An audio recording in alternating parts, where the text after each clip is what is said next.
Gabon guztioi, hemen gaude berriz, ikasturte berriarekin batera, azten gara berriz eusko ikaskuntzaren mai ingurutan.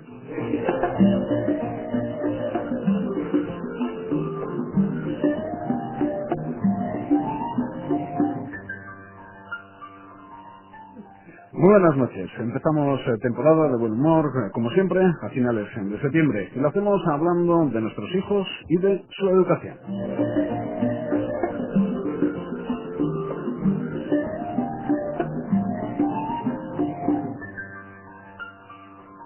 Tres invitados en los estudios de Radio Vitoria para hablar de hijos, de su educación, del papel de padres, madres, educadores y otros agentes que rodean a los más pequeños de la casa y ya no tan pequeños. Así que vamos con las presentaciones. A mi derecha está Andoni Colás. Andoni es pedagogo y terapeuta familiar. Andoni, Gabón, buenas noches. Hola, buenas noches. A la derecha de Andoni, Juan Carlos Alonso, que pertenece a Denon Escola. Como saben, la asociación donde están recogidas todas las asociaciones de padres y madres de Álava de la Escuela Pública Vasca. Juan Carlos Alonso, Gabón, buenas noches. Gabón, buenas noches. Y José Luis Beistegui, colaborador de Radio Vitoria, entre otras cosas, psicólogo. José Luis, Gabón, buenas noches. Gabón, buenas noches. Andoni, educación, hijos, preocupación de muchos, aunque para esa preocupación que se puede convertir en problema en numerosas ocasiones, ¿dedicamos el tiempo necesario? Joder, qué pregunta. Yo creo que sobre los hijos lo que importa es la relación. Es importante la relación con los hijos. Me preocupa menos la educación, que es muy importante y es esencial. Me preocupa menos otras cosas. A mí lo que me preocupa mucho es la relación que se tiene con los hijos. Y la relación que se tiene con los hijos está muy condicionada en la sociedad actual por las prisas, por el trabajo, por el tiempo que tenemos que dedicar a otras cosas, y me parece que hay poca relación. Y dudo de que esa poca relación además sea relación de calidad, ¿no? Sin generalizar, porque no se puede generalizar. Hay padres que tienen una excelente, aunque tengan poca, tienen una excelente relación con sus hijos. Y hay madres que tienen mucha relación y muy buena con sus hijos. Pero yo creo que es la relación con ellos lo esencial, ¿no? Es lo que va formando a nivel emocional, a nivel cognitivo, lo que va formando a los hijos, es donde van a aprender los modelos que luego van a trasladar a otros vínculos que tienen que hacer, y es lo esencial. Juan Carlos, José Luis, ¿coincidís en el veredicto inicial dado por Andoni? Bueno, yo sí que coincido, ¿no? Sí que considero, no obstante, que creo que vivimos en una época, la época de la posmodernidad, donde las madres y los padres se preocupan más de otras cosas que de los hijos. Quiero decir, el tiempo es importante, yo creo que el tiempo es relativamente importante. Considero, como dice Andoni, que el estilo cualitativo y el poder cualitativo de las relaciones que se desempeñan o que se mantienen o con las cuales interactuamos con los chavales son fundamentales, ¿no? Pero también yo creo que también otra variable que no hay que tampoco despreciar es el tiempo. Es decir, ahora mismo madres y padres trabajan fuera de casa, muchas abuelas pasan el tiempo que los padres deben estar con los hijos fuera. Entonces, bueno, considero que una reflexión, no obstante, en cuanto, bueno, que cada padre, cada madre puede hacer una reflexión, igual juntando las dos variables que hemos dicho, ¿no? Por una habla de Andoni, ¿no?, que es la relación, que es el poder cualitativo de esa relación en el tiempo en el que se está, y por otra parte, pues también desde un punto de vista objetivo, qué tiempo pasamos. Entonces, juntando esas dos variables, pues ver un poco cómo nos posicionamos cada uno como padres o madres, ¿no? Juan Carlos, septiembre, dicen o decimos la liberación, vuelta a la escuela, a la Ikastola. No sé si es una frase hecha, sentida, porque desde luego, si fuera una realidad triste, en realidad sería vuelta a la escuela, vuelta a la Ikastola, vuelta a separarse un montón de horas a lo largo del día, y que eso sea la liberación. Bueno, yo creo que no es en la gran mayoría tampoco de las familias. Yo creo, y lo han comentado ya, las cosas han cambiado mucho. Desde mi punto de vista, lo que pasa es que a veces se está confundiendo entre la educación o el estar con los hijos y a veces el proteccionismo excesivo que tenemos hoy en día para nuestros hijos, ¿no? Prácticamente yo creo que lo que nos falta es tiempos entre comillas, de no hacer nada que esté regalado, que esté dirigido por alguien, sino estar con nuestros hijos, aburrirnos, pasarlo bien, estar conviviendo, cada uno haciendo lo que quiera según se van haciendo mayor. Y yo creo que en esa relación es la que nos están pidiendo muchas veces nuestros hijos, porque sí que es cierto que a veces pasamos juntos con ellos, y estoy de acuerdo que una cosa es la cantidad y otra cosa es la calidad, el decir, bueno, pero nuestros hijos necesitan eso, el vernos que estamos con ellos simplemente por estar con ellos, que no ni les llevamos ni les traemos ni tenemos que estar en casa siempre haciendo cosas, sino si estamos haciendo cosas, incluso las tareas domésticas, yo creo que puede ser un buen momento para que nuestros hijos estén con nosotros compartiendo cosas, pues poner la mesa, quitar la mesa, ayudar a tender, ayudar a extender. Yo creo que sería lo bueno, ¿no? El problema es que, también lo han dicho, las familias ya no son iguales, hay mucha tipología de familia, hay mucha gente que está muy condicionada por su trabajo, hay familias monoparentales, creo que la palabra monoparentales no existe en el diccionario, entonces la situación es totalmente diversa, con lo cual el intentar crear aquí unas pautas o dar unas pautas o un diccionario sobre educación yo creo que es difícil. Yo siempre he dicho, yo tengo 2 hijos y con cada uno escribes un libro y lo malo es que un libro no te sirve para el otro, o sea, pero para nada. Entonces eso es importante, es interesante a la vez en esta vida, pero es así de duro. Se repite esa reflexión en la última época, hablando con personas alrededor de la educación, hablando también con padres, madres, esa reflexión sobre hay que saber aburrirse o hay que aprender a aburrirse. No sé, estamos haciendo una sociedad y unas familias de una forma de vida hiperactiva, ¿o cuál es el problema, Antonio? Por una parte, ¿no? Parece que a veces no podemos parar, ¿no? Nos aceleramos por la mañana y casi no podemos parar en ningún momento. Por otra parte, es una sociedad que evidentemente va cada vez más hacia el ocio. Hoy, por ejemplo, me cuenta una persona, yo he nacido en un país subdesarrollado y entonces el valor era el trabajo, ¿no? Aquí hace también 30 años el valor era el esfuerzo, el ahorro, el trabajo, y ahora las cosas han cambiado, los valores son distintos. Y ahora el ocio se valora más, la diversión se valora más, el pasarlo bien se valora muchísimo más, es lo que está en el candelero. Y entonces parece que tiempos muertos son tiempos que se pierden, son tiempos incluso que son negativos, ¿no? Esos tiempos muertos en los que estamos sin hacer nada, en compañía, simplemente hablando o en silencio, mirando lo que sea. Parece que eso incluso es negativo, que no es educativo, que no es bueno para el desarrollo de nuestros hijos, incluso bueno para nosotros mismos, ¿no? Es cierto, no sabemos tener tiempos muertos. Pensamos que hay que llenar a nuestros hijos y a nosotros mismos de actividades cuando estamos en el ocio que sean divertidas y cuando no estamos en el ocio que sean productivas, ¿no? Y bueno, en esa tesitura estamos. Entrando ya en los centros educativos, una reflexión que he escuchado también no hace mucho de un andereño respecto a los padres y la actitud que toman los padres y las madres al dejar a sus hijos en la escuela o en la ikastola, de aparcar. Aquí los aparco, aquí están un montón de horas. Decía que en su opinión demasiadas horas y demasiado también extendido ese concepto de aparcar, de dejar. Sí, sí, no tengo yo esa impresión, no tengo ya tanto esa impresión de aparcamiento, en algunos casos sí. Cuando oyes comentarios también a muchos padres parece que les estorban sus hijos, ¿no?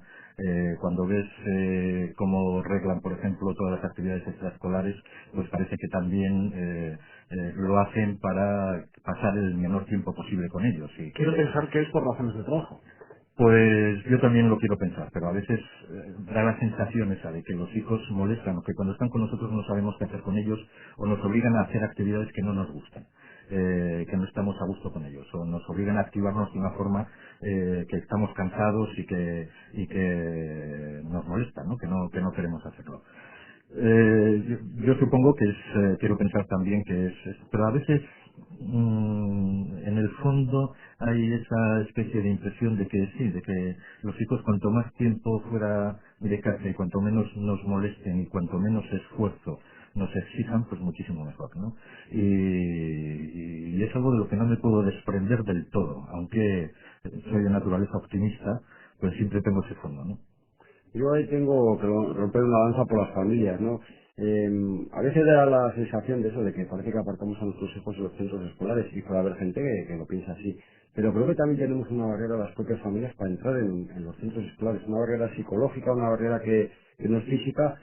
Pero yo le comentaba una vez a una responsable político de este país, cuando me hablan de la escuela participativa, de que los padres cada vez participamos menos, digo, cuando una estructura no es participativa es difícil participar, cuando no está pensada para que sea participativa es muy difícil, ¿no? Y yo creo que en este momento podríamos o tendríamos que entrar en más facetas de la educación compartidas con el profesorado. ¿Cómo puedes, Juan Carlos? Pues todo lo que es la educación, lo que se llama, puede ser la educación transversal o la educación en valores, ¿no? ¿Os acordáis? A finales del mes de junio se hablaba aquí en Vitoria de cómo entraban las drogas, habían entrado ya no solamente a los patios sino a las aulas, ¿no? Y cómo se le decía al profesorado, o sea, desde el ayuntamiento algún responsable político hablaba del profesorado. Digo, creo que no es una labor solamente del profesorado, creo que es una labor social. En el tema de la escuela será del profesorado, de la administración y de las propias familias. Y como alguien ha apuntado hoy a la mañana que he oído en un medio de comunicación, también de los propios jóvenes. O sea, algo tendrán que decir los jóvenes de lo que está pasando, ¿no? Con lo cual quiere decir que ojalá pudiéramos entrar más en el ambiente educativo, en temas educativos que nos ayudarían como padres y sobre todo que veríamos los resultados de nuestros hijos. A partir de ahí yo creo que no son tantas las actitudes de aparcar. Y desde luego, pues que a veces es difícil estar a gusto con lo que te piden tus hijos, ¿no? Pues a mí cuando el cine, pues, el cine que ves prioritariamente es las películas de nuestros hijos, ¿no? Que al final te acaban gustando y yo no sé si te acabas convirtiendo en un poco experto de Harry Potter y cosas de esas, ¿no? Pero quiero decir que, bueno, que todo tiene su época. Yo creo que tenemos que intentar disfrutar de nuestros hijos y de que ellos disfruten de nosotros. Ya sé que son palabras, pero creo que hay formas de hacerlo. En el día a día y sobre todo mirando al futuro de esos niños que se convierten en adolescentes y más tarde en adultos, ¿qué papel representa la escuela de Castro en todo ello? José Luis, en tu opinión. Yo creo que, bueno, es claro que hay dos agentes educativos fundamentales en la sociedad en la que vivimos que son la escuela y los padres, ¿no? Entonces, yo creo que un poco sí que estoy con Juan Carlos, estoy un poco en que la escuela no promueve una permeabilidad en el sentido de una construcción educativa del educando, ¿no? Con lo cual creo que los muros tenían que estar mucho más caídos, ¿no? Mucho más destruidos, ¿no? Yo creo que la escuela tiene un papel fundamental, que no es el papel de la instrucción, sino es el papel de la educación, y más en estos tiempos donde todo es instrucción y donde casi nada es educación, ¿no? En ese sentido, yo creo que los equipos directivos de los centros, los directivos de la educación, yo creo que tenían que emplear mucho más tiempo aquí, ¿no? Es decir, qué niños estamos educando y cómo los estamos educando, y si los estamos educando desde el sentido más amplio de la palabra educar. La palabra educar tiene dos sentidos y casi siempre de alguna manera nos fijamos o nos focalizamos en uno, que es en el de evitar lo malo, pero educar es promover lo bueno, y promover lo bueno es una labor activa de los educadores, sean tanto profesores como padres, de promover los valores. Eso es promover lo bueno, promover los valores sociales, éticos, morales, que pueden ser adecuados para el bienestar de nuestro hijo, y a la vez y a la postre redundará en el bienestar de una sociedad que queremos construir entre todos, ¿no? Entonces yo creo que el papel de la escuela es fundamental. Y por cierto, en el tema del aparcamiento de los críos en los colegios, aparcar es una palabra con un sentido peyorativo definido. Aparcar es como, bueno, pues cogemos una palabra que viene de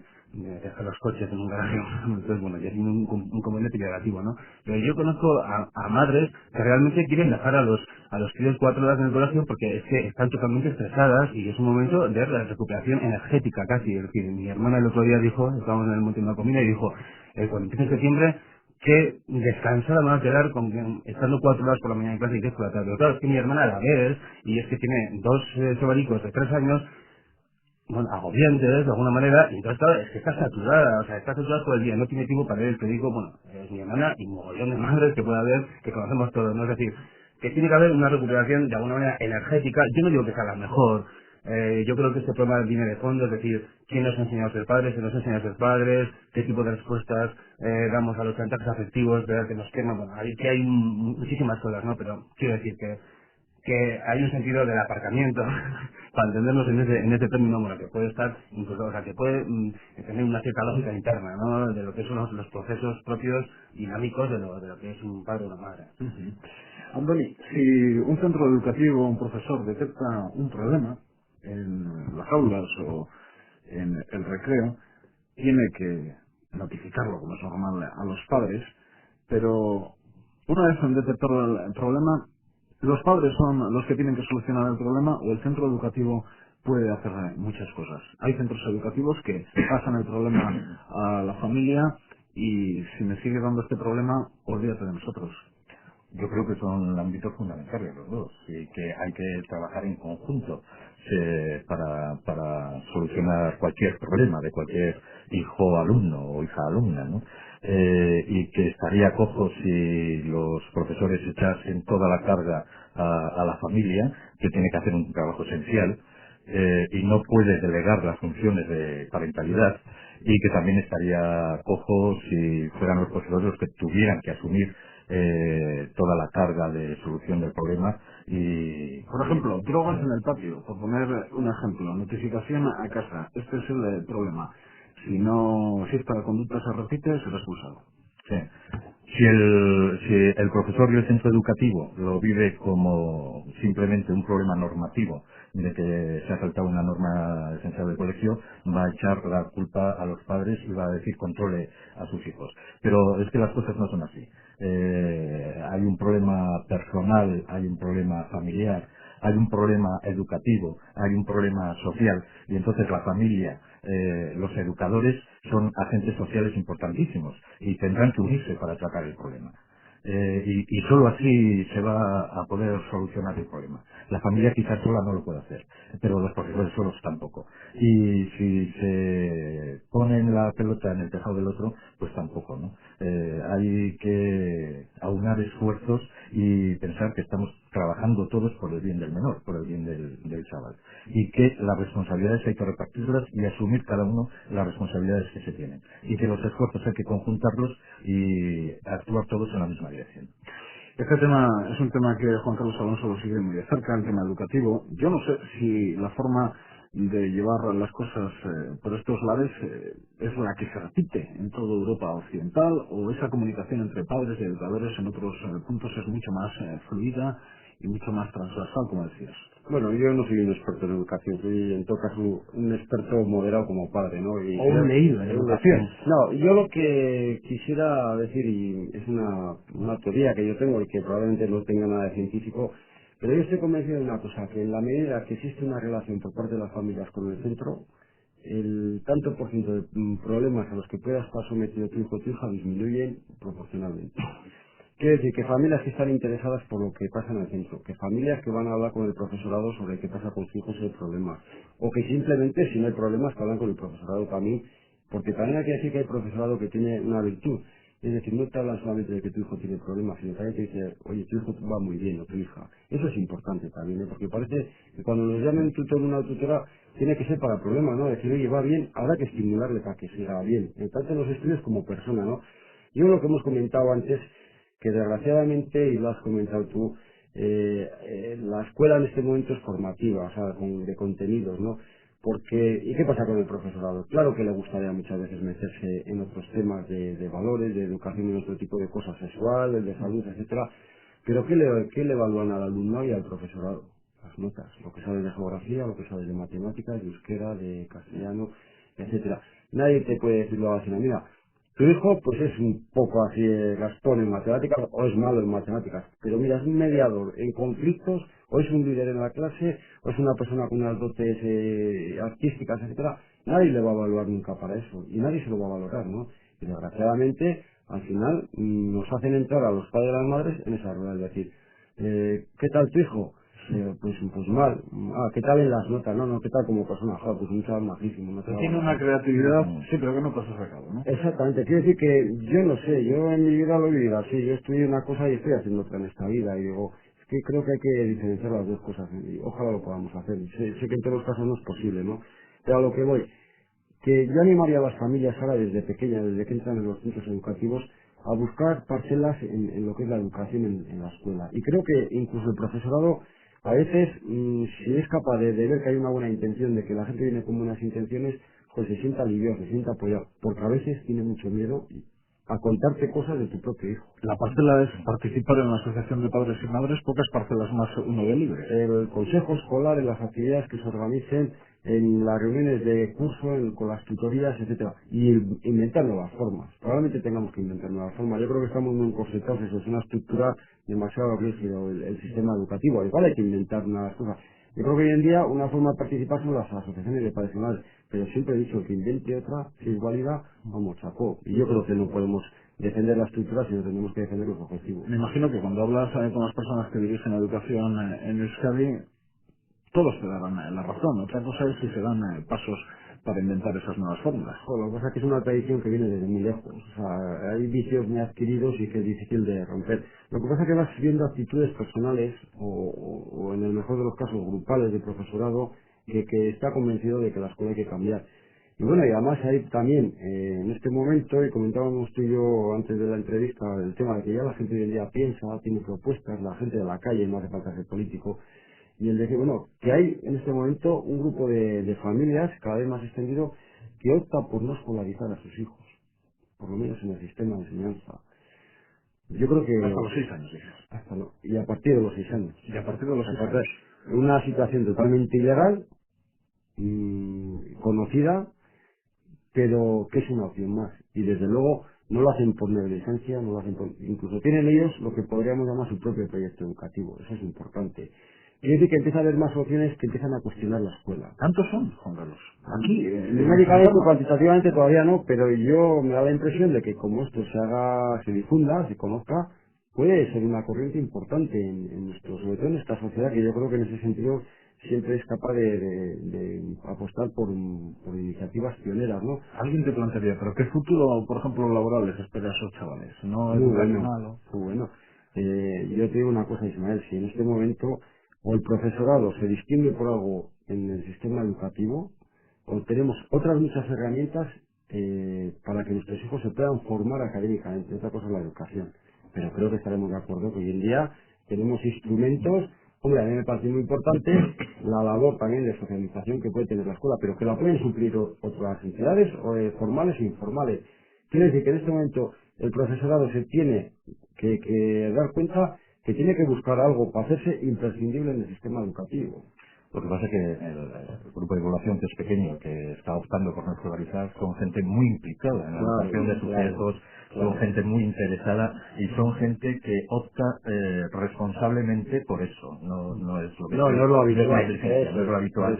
Y entonces, pues bueno, eso es responsable y desde unos parámetros también, bueno, ideológicos y una cosmovisión de lo que exactamente. es una diferente. Además, bueno, este tipo de, vamos a llamar, de subversiones educativas, ¿no? De alguna manera siempre han existido en la historia, ¿no? Que sí, que no, que nunca se han socializado de una manera tan fuerte como para que puedan causar un problema a lo que es la legislación o al sistema, ¿no? Pero sí que han existido y existirán. Yo sí que estoy de acuerdo con Juan Carlos en una cosa, ¿no? Creo que también la había dicho antes, es el peligro de reificación del sistema educativo, ¿no? O sea, de que las parcelas permanezcan tan bloqueadas y tan cerradas, ¿no? Que sigamos igual, ¿no? Es decir, yo creo que todo un proceso de esto me oye. Sí, yo creo que, quiero decir, vamos a ver, yo creo que también hace falta una labor pedagógica de sensibilización de los padres. O sea, yo veo a mucho padre pasivo, que mete al tiene social de 14 años, de 13 años, de 15 en la Ipastola o en el instituto, donde fuera, y lo tiene, y se preocupa de ir en junio a hablar con el tutor para ver cómo ha ido el curso y para que, bueno, pues para tener la conciencia tranquila de que tiene un sitio en el desarrollo educativo del chaval, pero que no es una participación integral en cuanto a, bueno, pues en cuanto a eso que hemos hablado de coordinación con los profesores para evaluar al chaval, para desarrollar en él capacidades que puede tener, que no son, bueno, para muchas cosas, ¿no? Es decir, creo que la sensibilidad pedagógica, de alguna manera, de los padres, de los educandos, de los educadores, creo que es fundamental, ¿no? Y creo que, bueno, pues como que siempre estamos como hablando de lo mismo muchas veces, ¿no? Es decir, el padre, ¿qué padres se implican realmente, si hablamos con implicación mayúscula, en la educación de sus hijos? Pues bueno, lo sabe, todo que lo sabe, ¿no? Juan Carlos conocerá muchísimo, seguro, ¿no? Pero claro, ¿cuáles son los que se quedan fuera de todo eso? Pues son una gran mayoría, yo creo, ¿no? Yo quisiera, o sea, en ese sentido añadir eso, que creo que lo que no podemos pensar es que se creen estructuras, eso, para participar cierto tipo de gente. Tenemos que diseñar unas estructuras que sean más universales, y siempre admitiendo que va a haber un sector que nunca va a participar. Y luego un tema que sí que me gustaría, ¿cómo evalúan los alumnos el alumno del sistema educativo? Mis hijos tienen una opinión sobre el sistema educativo, nadie se la ha pedido nunca. Y creo que habría que... 9 y 12 años. Pero no creo que ese evaluar el profesor es mejor, más guay, ni menos guay, me gustan más o menos las matemáticas, lo que sea. Creo que hay expertos que serían capaces de establecer indicadores, de establecer cuestionarios objetivos, para decir que fuera una forma de cómo los niños y las niñas han visto su proceso educativo. Pero además no con una sensación de crítica, sino al contrario, ayuda muchas veces para el propio profesor a decir, hombre, lo que me están diciendo me vale para mi proyecto educativo o para mi tarea de profesor, ¿Qué ¿no? dicen, Juan Carlos? Los niños, pues, no son tontos y distinguen muy bien al profesorado. O sea, lo distinguen muy bien. Y es que no son dados a la crítica directa, sino que a través de lo que te cuentan te están diciendo lo que están pensando un profesor, o te están diciendo lo que piensan del centro, etcétera, ¿no? O de situaciones, como yo las vivo y tengo la suerte, creo, y ojalá la podamos disfrutar, de cuando estás viendo dos poblaciones, o sea, de dos centros educativos que comparten instalaciones con modelos lingüísticos diferentes, uno compuesto por mayoría por inmigrantes, otro por lo que llamaríamos autóctonos. Mis hijos ya me están diciendo algo, digo, y que no estemos trabajando ya ese tema desde un entorno tan natural como la escuela me parece grave, porque eso luego se traslada a la calle. Entonces, cuando ya te están diciendo que te están evaluando a la propia sociedad a través del patio de la escuela, digo, teníamos que hacer algo para ver lo que me están pidiendo, me están haciendo unas demandas, enséñame a comprender por qué esta diferencia de unos y de otros. Tenemos que trabajar esto, ¿no? Pero yo creo que ojalá a los niños y a las niñas y a los adolescentes, perdón, en lo que es secundaria, se les pudiera pedir su opinión sobre el sistema educativo, porque igual nos quedaríamos muy sorprendidos. Y había estudios, y creo que había uno de la OCDE sobre fracaso escolar, que paradójicamente muchos de los jóvenes que se llaman fracasados escolares no echan la culpa al sistema. O sea, se echan la culpa a ellos mismos, con lo cual probablemente si se pudiera analizar eso, se romperían pues muchas barreras que pueden tener esos jóvenes y que les hace ir al fracaso. Y desde luego siempre hemos dicho que el fracaso escolar lo vemos en primaria, aunque se manifiesta en secundaria, ¿no? Y yo he oído frases a profesora decir que a principio del curso, "Jo, yo ya sé quiénes van a suspender y quiénes no van a suspender este curso". Digo, entonces ¿dónde está toda tu labor de este año? O sea, y siempre diciendo que además que no es cuestión de aprobar o no aprobar, sino de que esa persona está habilitada para llevar una vida de adulto, para buscarse lo que se llama para buscarse la vida. Y para tener títulos o no pueda tener títulos, porque tenga un título esencial que es el de persona humana. Y a partir de ahí yo creo que todos somos bastante mayorcitos y la mayoría de la gente es muy espabilada para buscarse la vida. ¿Cuándo un niño deja de ser niño y se convierte en adolescente, Andoni? Entonces, hay unos indicadores pretendidamente objetivos según las edades, ¿no? Lo que pasa que según los distintos estudios, unos empiezan a los 12 años y acaban a los 16, otros empiezan a los 11 años y acaban a los 17 y otros empiezan a los 10 años y acaban a los 40, ¿no? O sea, Empiezan a ser adultos a los 29, cuando salen de la adolescencia. Una época especialmente problemática cuando muchos padres se dan cuenta o empiezan a pensar en fallos que se han cometido en años anteriores. no, es una época de cambios. El adolescente fundamentalmente es un ser en permanente cambio, además en unos cambios eh, masivos, pero en un tiempo relativamente corto, ¿no? Y eso crea mucha ansiedad y eso crea mucha confusión. Y eso hace que la familia en la que está un adolescente sea una familia en cambio, sea una familia que tiene que cambiar. Y a una familia le cuesta cambiar, ¿no? Necesita su tiempo. ¿Qué cambia? ¿Qué se puede llegar a Tiene que tener? cambiar La experiencia que... el estilo de relación con los hijos. Tiene que tratarlos como más adultos, tiene que darles más opción de decidir, tiene que hablar más con ellos para ayudarles a poner en palabras su propia confusión. Pero lo que te pueden poner al otro lado de la mesa o lo que Tiene- se traslada es Sí. aumento de paga, aumento Ya. de horas de poder salir fuera de casa y mayor libertad. Pero No me agobies tanto. eso es solo lo normativo, no dicen solo eso, ¿no? Eso solo es lo normativo de donde uno entra en conflicto, de donde uno puede enfadarse y lo que uno recuerda. Pero las demandas de los adolescentes son muchísimo mayores, ¿no? Y entonces hay que aguantar el tirón de las propias ambivalencias. Las propias ambivalencias mías, yo tengo ahora un chaval de 18 años, por ejemplo. Mi tendencia es a verlo como si tuviera 14. Y porque soy racional, sino como si tuviera 2, ¿no? Y entonces hay una ambivalencia, no quiero que crezca y al mismo tiempo estoy deseando empujarle para que... él tiene una ambivalencia también, quiere muchísima más libertad, pero al mismo tiempo le da miedo la libertad, quiere separarse de mí, pero también quiere mi respaldo. Hay que aguantar ese tirón de la ambivalencia. Y es una familia que en conjunto tiene que cambiar. Si tiene muchas resistencias al cambio, si no puede cambiar, entonces es posible que el adolescente haga síntomas. Síntomas de cualquier tipo, de excesivo negativismo, o empezar a tontear con los tóxicos, bueno, con cualquier cosa. Pero si es una familia que está aprendiendo continuamente y que va cambiando según las demandas del adolescente y frenando también, los adolescentes lo agradecen mucho y tienen una consideración. De los estudios que se han hecho, hizo un estudio Coleman que era muy extraño, porque resulta que los adolescentes valoraban mucho a sus padres.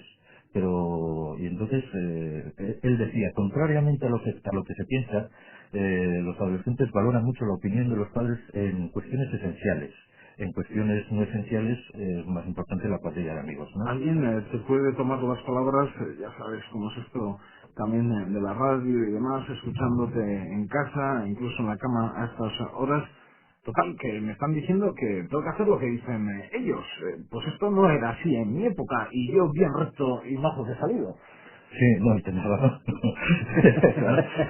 Pero no estoy diciendo eso. Yo estoy diciendo que es una época de cambios en la que hay que cambiar con el adolescente y hay que cambiar muchas cosas con respecto al adolescente. Los adolescentes necesitan nuestra autoridad también. Y ahí estamos nosotros como agentes de autoridad. Pero es una autoridad totalmente distinta cuando tenía 10 años o cuando tenía 5 años. Es una autoridad que tiene que ser mucho más dialogante. Es una autoridad que les tiene que dejar más poder de decisión. Es una autoridad que tiene que comunicarse mucho más con ellos, ¿no? Hay padres, Andoni, que con esa época de la adolescencia se dan cuenta que no conocen a su hijo, que no le conocían. Sí, y que se han perdido la niñez. Y que se han perdido toda la primera parte de la adolescencia y que se encuentran con una persona que ya no conocen, ¿no? Que les extraña muchísimo, que simplemente cuando habla el chico o cuando habla la chica dicen, pero esto es un hombre, esta es una mujer, ¿y cuándo ha crecido, no? Que es Por falta de lo que tiempo veníamos, que comentabas, por falta de calidad. porque no ha habido tiempo de estar con ellos, ¿no? Hay una película muy curiosa en ese sentido, es la del Capitán Hook, que como película no me gusta mucho, pero sí tiene un esto, ¿no? Es el ejecutivo que siempre está con el teléfono móvil, que no llega a los partidos de su hijo, y el hijo allí con el bate de béisbol mirando a ver si está el padre y no llega, y al final se enfada y él siempre con el teléfono móvil, hasta que la mujer le tira el móvil por la ventana y le dice, te estás perdiendo el crecimiento de tus hijos y al final van a ser mayores y ya no van a querer estar contigo y tú vas a pensar cuando los has perdido, ¿no? Cuando en el camino los has perdido. Pues es eso, hay que estar con los hijos y hay que seguir su evolución, ¿no? Y luego te encuentras con un adolescente al que conoces perfectamente y con el que puedes hablar, que puedes dialogar y que no es un desconocido para ti. Y además te crea mucha ilusión ver el cambio que está haciendo, ver cómo está madurando, ver cómo se está convirtiendo en hombre, cómo se está convirtiendo en mujer, con miedos también, pero con mucha ilusión lo puedes vivir. Adolescentes. Adolescentes, gracias. ¿Cómo están ellos? Contentos. Vamos a ver, yo creo que un adolescente no es de repente una persona que nace o que hay un parto a los 13 años y de repente te sale y no le conoces, ¿no? Es decir, un adolescente es un fruto de una historia, es una oportunidad biográfica dentro del sistema familiar, donde los usos y costumbres que ha habido desde que nació hasta los 13 años tienen importancia, es decir, no nos salen los críos a los 14 años en sí, ni tampoco los padres a los 13 años, son otros diferentes a los que tenían 4 o 5 años, ¿no? Yo creo Pero no es cierto también que hay seres humanos que venimos torcidos de fábrica. No, yo creo que no es el número que los torcidos de fábrica. Yo creo que las torceduras de fábrica están por el camino y se dan en nuestra propia biografía, ¿no? Pero esas familias con dos hijos y dos hijos totalmente diferentes, uno de una manera, el otro de otra, uno con unos problemas, el otro aparentemente sin problemas, eso por eso sucede. Hay unos componentes dentro de lo que son los hijos que tienen que ver con componentes genéticos, biológicos, ¿no? que nos quedan fábrica, ¿no? Pero aparte de que no es cierto que la relación con dos hijos sea la misma. Eso es, claro. que nos crean una impronta de alguna manera, ¿no? Pero luego hay todo un desarrollo, vamos a llamar psicosocial, que tiene que ver, bueno, con multitud de variables ambientales que a cada ser humano nos acogen, ¿no? En nuestro seno. Es decir, que yo con mi hermana hemos nacido en una misma familia, pero el desarrollo que ha habido después ha sido totalmente diferente. El trato que se nos ha dado ha sido diferente, las circunstancias por las que nos hemos movido y hemos transitado han sido totalmente diferentes, con lo cual salimos, bueno, pues seres humanos afortunadamente también diferentes, ¿no? Es decir, yo sí que creo que, creo que es importante, o sea, yo diría el problema de fondo, yo creo que es importante una buena educación, una buena pedagogía de lo que es ser padre. Igual esto es una muy de carta, pero es que yo todavía no la veo, es decir, no veo que los padres, veo que las parejas se juntan a un cierto, en un cierto momento deciden ser padres y tienen hijos. Y entonces, ¿cómo los educan? Bueno, pues como bien pueden, no sé, o sea, pues como les enseñó con los mensajes que su padre les dijo, con lo que ven, con lo que oyen, es decir, de una manera bastante informal. Y eso no quiere decir mala, necesariamente, pero sí muy informal y muy desde lo que se me pasa en este momento, ¿no? Yo creo que una educación en cuanto a ser padres y qué va a pasar cuando tú seas padre es importante, porque luego hay muchos padres que se pierden por el camino y entonces, bueno, pues no saben exactamente cómo gestionar lo que es la relación con los hijos, ¿no? Por otra parte, considero que los 4 o 5 años de vida son fundamentales, es decir, crear apegos seguros, no crear apegos evitativos ni ansiosos, ambivalentes, es decir, creo que es un apego seguro, bueno, pues que el chaval perciba que tiene unas figuras de apego, de referencia afectiva, que son permanentes, que son fijas y que no desaparecen. Eso hace crear un modelo interno también de persona segura, de persona con autoestima alta y de que vale la pena en esta vida ser un humano, ¿no? O llamarse Roberto, llamarse Daniel o llamarse Hitler, ¿no? Y yo creo que eso es fundamental, ¿no? Y iba aquí por la pregunta que me has hecho, ¿no? Es decir, la adolescencia es un desarrollo biográfico que tiene que ver con todo esto, ¿no? Y que luego es cierto que a los 13-14 años pasan una serie de cosas desde un punto de vista psicobiológico, porque es una rebelión, ¿no? Es como que la naturaleza del adolescente se revela y va a 1000 por hora, ¿no? Yo creo que los padres tenemos que estar también entrenados en saber gestionar la rebelión. Y para eso hay que conocer qué rebelión nos viene, ¿no? Y por eso yo creo que Andrés decía una cosa importante, ¿no? Que es el saber cambiar los estilos, ¿no? No es lo mismo un estilo educativo con un hijo que tiene 6 años que cuando tiene 14 y viene como una moto, ¿no? Entonces hay que saber coger la moto, gestionarla, domesticarla, pararla, frenarla, acelerar a veces un poco, lo que sea, ¿no? Y para eso yo creo que necesitamos, pues un poco lo que decía antes, ¿no? Una pedagogía de ser padres, ¿no? Qué fácil es la teoría, qué difícil la práctica, Juan Carlos. Sí, yo todavía no son adolescentes, pero como ahora también hay preadolescencia, lo que antes no había, ahora ya hay diferentes estadios, ¿no? No sé, a mí yo creo que tendríamos también que pensar una cosa, o sea, estamos hablando de broncas con el adolescente, de peleas, que las hay. Destacar lo positivo. Eso no, pero es que algo más negativo, Ismael. ¿Ah, sí? Y yo creo la sobreprotección que estamos dando a nuestros hijos. Y lo estoy viendo hasta con gente de 18 y 20 años. Lo viste comentado al principio, proteccionismo. Es lo que más me preocupa. Yo he trabajado en un servicio en el ayuntamiento de información donde pedías que venían a los padres y a las madres de jóvenes de 20 y tantos años. Les decía, ¿dónde está tu hijo o tu hija? No es que está estudiando. Le digo, mira, yo soy estudiante. ¿Dónde está tu hijo o tu hija? No es que me ha mandado para que... Digo, hasta en cosas tan esenciales como pedir información, como currarte en esta vida. Y creo que por una parte sí se habla de broncas, pero por otra parte es que es un proteccionismo. O sea, yo no sé cómo se llama, si es ambivalencia o no, y yo no sé si es miedo a perder algo o no perderlo. Y yo intento procurar que mis hijos empiecen a tener carácter por ellos mismos. Siempre vas a estar detrás, y sobre todo a ciertas edades, y lo necesitan, y es bueno, ¿no? Pero a otras edades es bueno que se sientan independientes, y decir, bueno, voy a hacer algo, si lo he hecho mal, tendré que dar la cara de lo que he hecho mal. Pero no que mi padre o mi madre me tenga que proteger o me tenga que sacar la cara.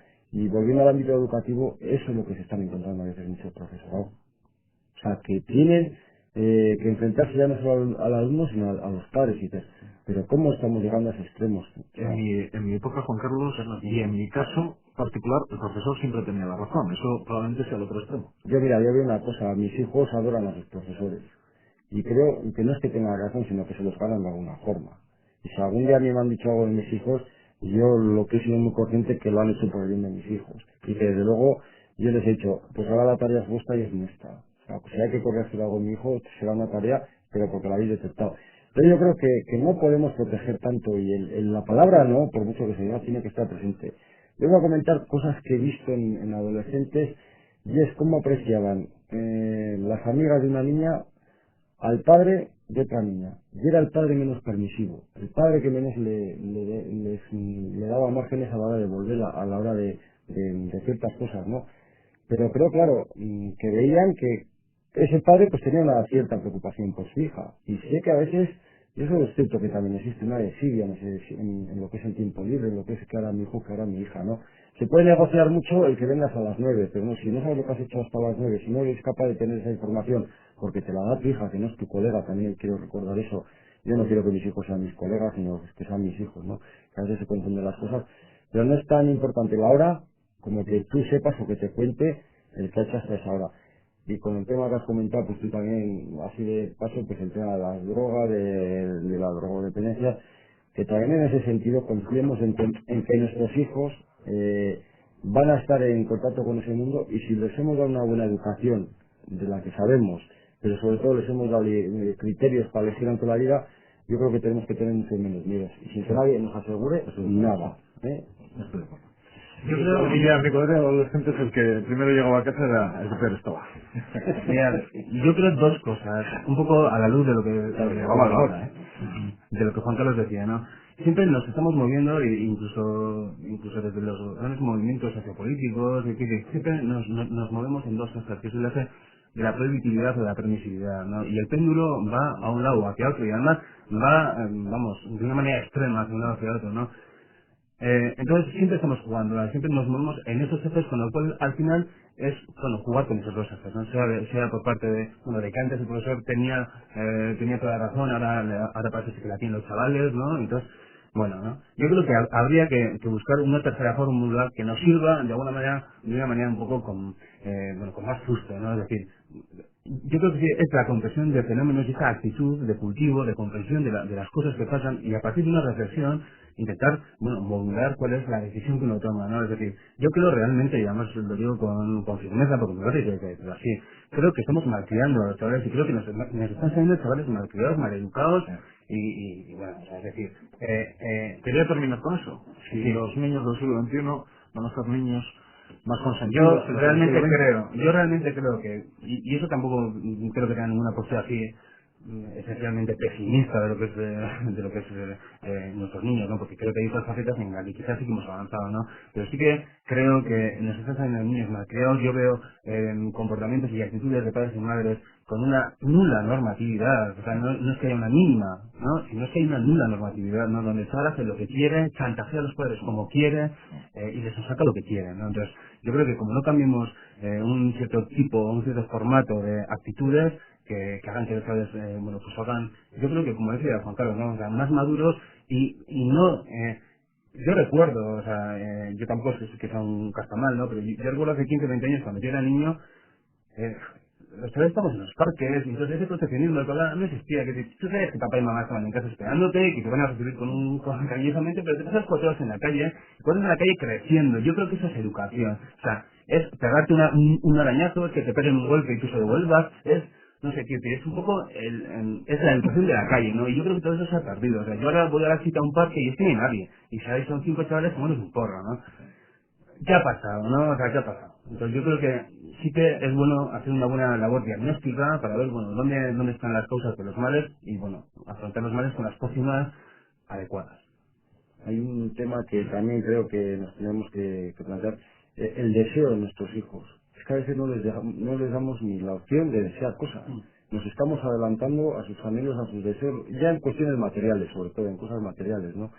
Y si te das cuenta, llegan los cumpleaños, llegan las navidades, lo que sea, y es que dices, no, es que no necesitan nada. Entonces tú ya piensas por ellos, y ya están perdiendo hasta esa capacidad de anhelar las cosas, de decir, bueno, no las puedo tener ahora, pero ya la tendré, porque ya en este momento es todo inmediato, todo, o sea, como todo se compra, todo se vende, como nos ven que encima estamos en una sociedad que se maneja, que se consume, etcétera, y a mí me parece que les estamos cortando hasta eso, hasta el desear algo, que igual luego va perdiendo fuerza ese deseo porque lo va relativizando, pero incluso lo pueden mantener, y es que estamos cortando todo. Si no tienen un aparato, tienen 2, tienen 3, o sea, creo que la culpa también la tenemos nosotros, porque nosotros tenemos 1, 2 y 3 también. Y ya es un tema, lo que tú has comentado en otro aspecto de esta conversación, es un tema ya de modelo de sociedad, de un poco de formación como persona, ¿no? creo que nos estamos metiendo en una rueda que va a ser imparable y que vamos a crear frustraciones en nuestros hijos porque no van a poder acceder a todo. Y yo estoy cada día más convencido que cada vez van a tener más dificultades. Lo grave es que vamos a crear muchas frustraciones y poca capacidad de resistencia a la frustración. Eso Ahí va a haber muchos problemas. Y los abuelos, Andoni, con esto terminamos. ¿Qué es un abuelo? Es una...